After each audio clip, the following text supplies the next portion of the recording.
What are the main building blocks of a truly green revolution based on what you're seeing in India? I would put them in 3-4 different categories. So if we think about what happened during Green Revolution, first and foremost, there was government will. There was this unified will to do better.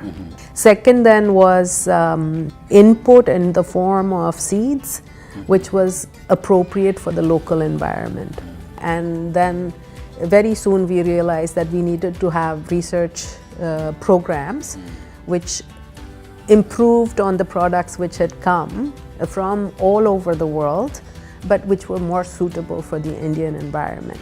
And then we had significant extension support. We went from being, ship to mouth existence, as many described it, to a point now where we are self-sufficient in foods and almost all crops. And the agriculture policy actually was also liberalized in the country in the 80s, which allowed anyone who wanted to operate in agriculture space to come from anywhere in the world. But the thing it did was offered opportunity for the smallholder farmer.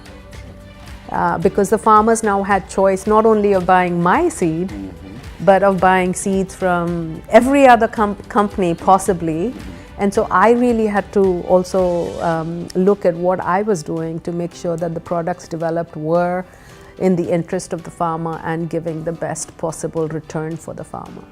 What vision was sold to you, and what was that compelling pitch that made you think this is an institution that I want to be associated with? So one of the key things that actually attracted me to Agra was that smallholder farmer piece.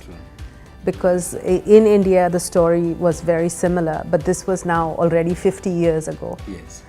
And so my vision really was that we don't need to take 50 years to arrive at the same place that we are in India now. And what is it that we can learn from the smallholder farmer agriculture operations in India and see what would be applicable in Africa in different contexts. So it's not to transfer things from India to Africa, but really take the learnings and see how those learnings can be made productive for the African farmer. So that, I would say, was the biggest element for me. And I thought that it would be an opportunity for me to share our experience from India, but then also learn a little bit more about the African agriculture. So it's really a humbling experience for me to be on the Agra board because the members of the Agra board, I can hardly describe the profile that they have, and so I always look at it as an opportunity for me to learn. Each board member has unique backgrounds and look at the problem from a slightly different angle, and I think that is the strength of the Agra board. What do you see as the role that then Agra can play, bringing all these perspectives together to deliver a transformation that is unique to the requirements and needs of the smallholder farmers in Africa? Agra, of course, has a very ambitious vision, and I think it's very much possible.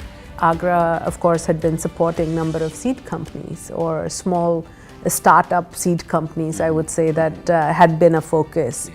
So from a private sector perspective, to me, it's not so important how much seed you've produced, but what is important is how much seed the farmer has planted of what you have produced. That really then gives you an indication that the farmer wants to grow the improved quality seed, is an indication that that is the appropriate, locally adapted, locally accepted, because they feel there is a productivity gain, they feel there is a link to the market, or the consumer desires that product. So this was another angle which I felt would be very, very critical as Agra scales up further to make sure that it makes sense.